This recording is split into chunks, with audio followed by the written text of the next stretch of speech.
Hi, this is Dr. Gregory Sadler.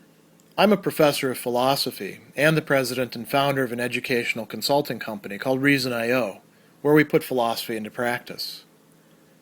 I've studied and taught philosophy for over 20 years, and I find that many people run into difficulties reading classic philosophical texts.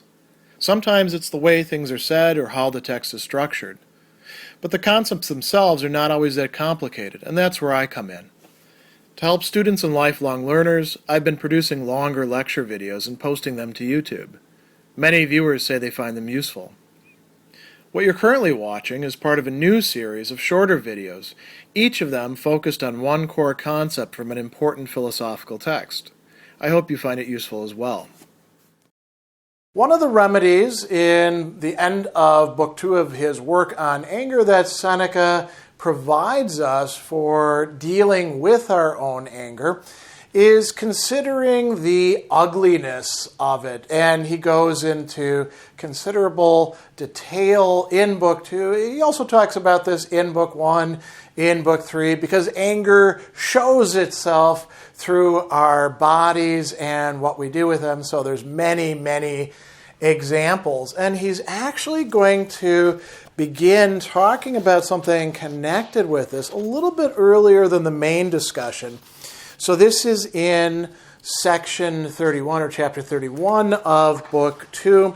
He tells us near the end of that, reflect on this above all, the power to do harm, the vim no scendi, and we'll come back to that term vim in just a moment, is disgusting, foedam, gross is another way we could think of it, ugly, hateful, execrabilum, something that we should execrate, something very hateful, and most alien or foreign, alienissimam, to a human being. How should we human beings actually behave? What should we show? He's going to talk in that section a little bit about animals, and then he says that it's unspeakably wrong to harm your homeland. It's unspeakably wrong to harm a fellow citizen, too, because they're part of that. And then he's going to talk about part-whole relationships. The parts are sacrosanct if the whole is worthy of our worship. And it's unspeakably wrong to harm a human being, too, because they're your fellow citizen in the cosmopolis. And this is a Stoic idea that we belong to not just our own particular community, but a community of the entire universe consisting of all rational beings, so human beings and gods, regardless of where we come from.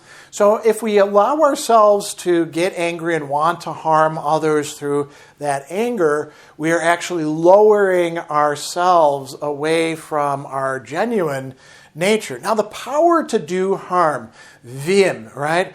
We often use this expression, it's an old-fashioned one, vim and vigor, right? Vim conveys a power, but it's not just a pure potentiality. It's already something that's showing itself as a force. And when best do we see this? Well, when people are motivated by malice or cruelty, or when they're angry. When people are angry, they try to impose harm on other people. Now, moving on to chapter 35 and 36, where there are much longer discussions of this, he says, nothing will serve quite so usefully as a deterrent as looking closely first at anger's ugliness. So looking at inturi, to pay attention to, looking at it closely. And then ugliness, deformitatem. Now, of course, you can check out that Latin term and you're like, aha, deformity, that's a term that comes from that. Yes, that's quite true. But it already has a kind of value sense to it. So in Latin, forma is one of the many terms that gets used, formosa, for attractiveness, beauty. Deformitata, or deformitas would be, going away from that. It also has to do with a lack or loss of proper structure. So you can think about what happens to your face when you get angry, how your voice changes when you get angry. Does it look better or does it look worse? Does it sound worse? He goes on and he says that no other passion, no other affectuses, features, species, are more disturbed, turbriator, right? So none of them are more stirred up. None of them are more, if we want to use that term, deformed. And he says that it turns the fairest faces foul and renders wild those that were utterly placid. You can take a person who looks kind, intelligent, attractive, get them angry, and now they look like an idiot. Now they look like a wild beast, somebody who you wouldn't want to sit down next to. He also tells us that angry people lose a sense of propriety, decor, right? And decor is actually a term that gets used in Stoic ethics as part of temperance, decorum, right? So they lose a sense of propriety, and he gives you a number of examples of how this happens. Their dress, they don't pay attention to that. If their dress is arranged however they like, they'll tear it off and lose all concern for their appearance.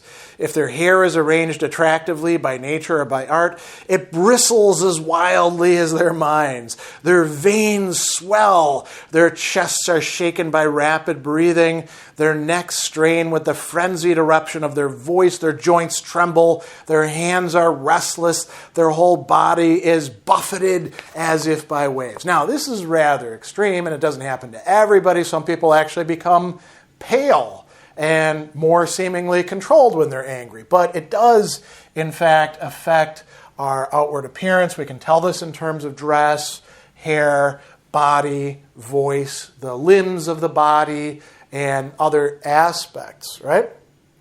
And the angry people losing propriety means they don't care about those changes because they're fixated on their desire, which is to retaliate, to get vengeance or vindication. He goes on, and now here we get a really important transition. So if the outward appearance is so foul, and notice this term again, foeda, right? Disgusting, foul, ugly. If the outward appearance is ugly, then what about the mind? What the outward appearance is reflecting what is going on in the animus, the mind of the person. So the mind itself must also be, bad as well. He says, how much more terrifying is its aspect within the breast, its breathing more ragged, its assault more focused, sure to burst if it doesn't burst forth. And then he's going to say that we should actually picture the anger within us as being like other things that we find ugly, disgusting, terrifying, alien to human beings. And so what are these? Well, enemies. Not just any enemies, though, not calm enemies, but enemies dripping with blood, going to the kill, or wild beasts. We often have this sort of romantic image of what it's like when, we watch the Nature Channel and we think about the wild beast going out to hunt. How noble, how majestic. Watch it actually eating the deer while the deer is still alive and crying out as it is being consumed. That's not very attractive, right? Is that the way you would actually like to look? Monsters. He says, we can think about the underworld monsters poets have imagined, girt with serpents breathing fire. Even gods, the most terrible divinities that issue from hell, the underworld, to stir up war, spread discord among nations, and tear peace to shreds. He says that's how we should picture anger in our mind's eye. So we can think about other people's anger, but we can think about our own anger. We become like those things when we actually allow ourselves to get angry. So if we think about this, that can be, as he says, a deterrent to our letting ourselves lapse into this emotion of anger. He goes on, and he gives us some more examples as well of, terrible things. But we want to look at chapter 36, where he considers the advice of this not that well-known founder of a school of philosophy in Rome, Sextius.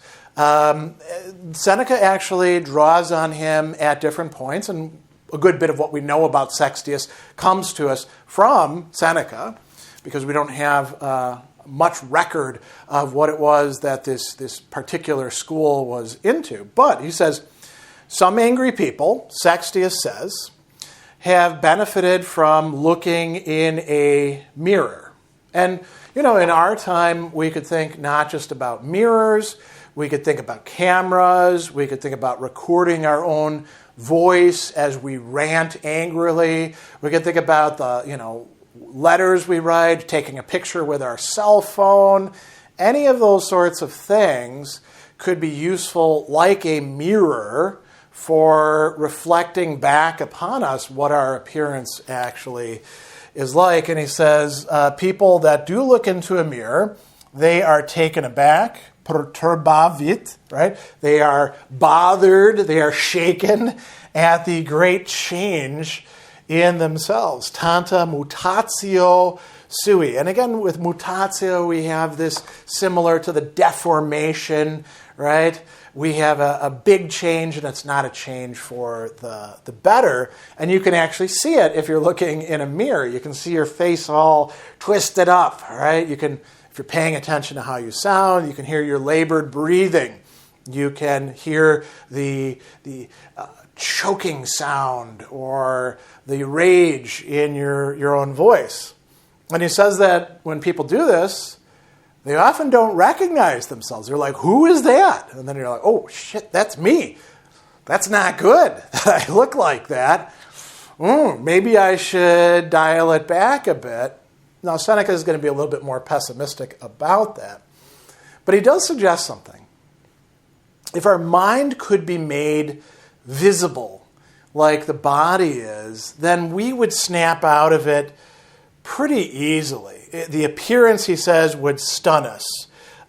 Confunderet nos. It would confound us. And what is the appearance of the mind? Okay, so he's using metaphorical language here because obviously we can't see the mind, but if we could, it would be black or blackened, ater. Now, this is a term that can mean gloomy, like dark, but it can also mean, its sort of original sense is black because of soot. It has been burned. The mind itself is burning, and it has burned itself in the process.